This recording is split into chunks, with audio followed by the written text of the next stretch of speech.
Bonjour à toi cher spectateur, et aujourd'hui parlons du film Message from the King, réalisé par Fabrice Duwels. L'histoire c'est celle de Jacob King qui va décider de partir en coup de vent à Los Angeles pour une semaine afin de sauver sa petite sœur dont les dernières nouvelles qu'il a eues étaient un message fracassant sur son téléphone lui annonçant qu'elle était poursuivie par un gang et qu'elle avait besoin de son aide. J'adore le cinéma de Fabrice Duwels. Son dernier long métrage est peut-être celui qui lui ressemble le moins, parce qu'on sent qu'il a voulu faire son film à l'américaine. Pour autant, Message from the King est un long métrage extrêmement dense et très facile à analyser si on connaît un petit peu Fabrice Duwels. Son dernier long métrage, Alléluia, avant celui-là, était un gros coup de poing, et avec ce film-là, il a envie un petit peu de traiter des mêmes thématiques, c'est-à-dire d'un groupe de personnages en décalage avec leur monde, et notamment ici d'un homme qui va être capable de repousser les limites de l'humanité afin de sauver ce qu'il pense être la dernière once d'humanisme qui réside en sa personne et en ce qu'il pensait être sa sœur. Ce qui en soi est une thématique absolument magnifique à aborder et qui ici ressort vraiment dans un long métrage qui a un souci d'identité. Ça c'est clair et ça se ressent, mais pourtant qui a une manière de regarder le cinéma de genre et de l'exploiter, qui est fascinante. Au niveau du scénario, donc le scénario est signé par Oliver Butcher et Stephen Cornwell. Stephen Cornwell qui est un producteur à la base, mais qui est notamment connu pour avoir écrit une partie du scénario du dernier volet des Chroniques de Riddick, qui se nommait donc Riddick. Et l'intérêt en fait du scénario, c'est qu'il se... Comment expliquer ça simplement? Il est réduit à son essence pure et dure, c'est-à-dire un film de vengeance. Et derrière ça, Butcher et Cornwell essayent d'apposer des thématiques à la fois chères à Fabrice Duwels et en même temps propres à un cinéma très hardcore des années 70 et 80 à l'américaine.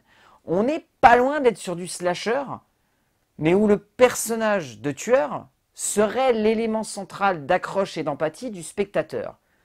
Ce qui nous permet à la fois de prendre notre pied dans un sens, en acceptant que cette violence qu'il va déchaîner au cœur de ce film est justifié, et en même temps de poser des questions sur l'humanisme de ce personnage et ses limites également, les limites de cet humanisme et les limites en fait de ce qu'il véhicule au-delà d'une espèce de quête, de reconquête d'humanisme, du message en fait qui est sous-jacent derrière, c'est-à-dire que l'humanité est foutue et que cet homme qui en serait la dernière once va lui aussi se perdre. Et il va devoir trouver le juste milieu entre se perdre et s'accepter. Des thématiques existentielles, il y en a toujours eu dans le cinéma de Fabrice Duwels, et la Butcher et Cornwell l'ont très bien compris au sein de ce film, en incluant ça au cœur d'une histoire qui reste tout de même très classique, en fait, c'est ça le souci. C'est-à-dire que le long métrage dure quand même 1h44, mais on a la sensation que il essaye de développer dans son dernier quart d'heure beaucoup trop de thématiques, et quand on se retrouve à la fin, on se retrouve face à un mur en tant que spectateur. On se dit, ok, le message c'était ça. Mais alors, pourquoi on nous a fait balader pendant 1h30 pour au final nous donner ce message et cette résolution? C'est la grosse question qu'on se pose à la fin et c'est le truc qui coince. Je vous dis pas ça, je vous dis pas ce que c'est parce que sinon ça vous gâcherait la surprise et ça serait dommage de vous révéler ça. Mais la manière avec laquelle la fin est amenée pose un peu trop de questions par rapport au reste du long métrage qui était déjà extrêmement existentiel. Au niveau de la mise en scène, c'est du pur Fabrice Duwels, c'est-à-dire encore une fois, la péloche elle est dégueu à en crever et ça donne une force et un physique à l'image du long métrage qui est saisissant. Ce long métrage est hardcore, il est très violent, comme tous les films de Fabrice Duwels évidemment, mais ici, il est vraiment violent et il fait mal en fait, parce que c'est un slasher dans un sens, un slasher positif mais un slasher. Et la violence qui est déchaînée à l'écran a forcément un sens, puisque c'est celle d'un homme qui va être le dernier espoir de l'humanité et qui va surtout chercher à venger sa sœur. Mais au-delà de venger sa sœur, à comprendre pourquoi sa sœur a agi de la telle sorte. Donc forcément, la violence qui est déchaînée à l'écran, elle a un sens par rapport au personnage et par rapport aux marques qui vont s'inscrire sur le personnage. Et Fabrice Duwels arrive très très bien à le peindre, parce qu'il donne des coups, mais ce ne sont jamais des coups mortels qu'il donne. C'est toujours des coups qui ont un sens, qui veulent l'emmener dans une direction. Et c'est ça qui est fort en fait dans le film. Dans le film, pour faire simple, ça donne la sensation à la bande-annonce qu'il va y avoir plein de morts, que ça va être dégueu. Au final, dans le long métrage, il y a 3 morts vraiment. 4. 4 personnes qui crèvent entre les mains du personnage central. Ce qui est très peu pour un film qui se vend comme un espèce de film hardcore et brutal où le personnage va démonter la gueule de tout Los Angeles. Au final, il y a très peu de morts et ces morts sont symboliques. Ces morts ont un sens par rapport au personnage et par rapport au message que veut véhiculer Fabrice Duwels. Après, ce qui m'éclate et ce que je trouve dommage, c'est que dans le dernier quart d'heure, il y a un déchaînement de la péloche qui est sublime. Et les 5 dernières minutes, c'est du 16 mm crasse-bec à en crever. Et c'est dommage en fait parce qu'on aurait voulu voir cette esthétique tout le long du film. Le reste du temps, on a l'impression que c'est un 35 mm un peu sale, mais sans plus. Alors que dans les dernières minutes, c'est un 16 mm immonde, qui est juste jouissif.